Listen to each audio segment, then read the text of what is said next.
ମୁଁ ବନେଇଥିଲି पूरा सिंपल बहुत सहज और बहुत टेस्टी सब्जी। एटा किए किए बनई अरुआ भात बहुत टेस्टी लगे।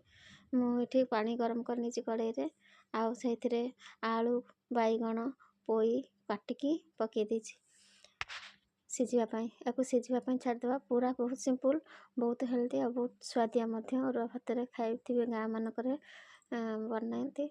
मु लुण पकईकि या घोड़े सिझापी छाड़ी लुण हलदी पकईकि सिझेदेवा।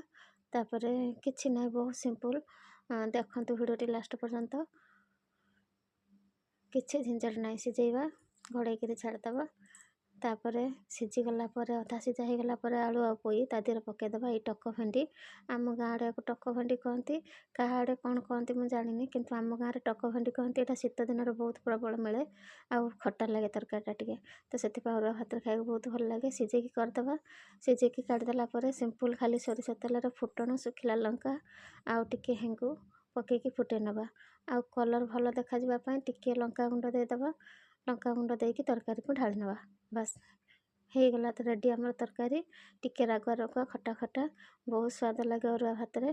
खाई ना जदि करके थरे निहाती ट्राए करंतु खातु आ केमती लगला लाइक करेंगे कमेंट करेंगे। रही पुणी देखा गोटे नुआ रेसिपी रे केमती देखा जाउची खाली कहतु आ थरे बनईकी निहाती खातु।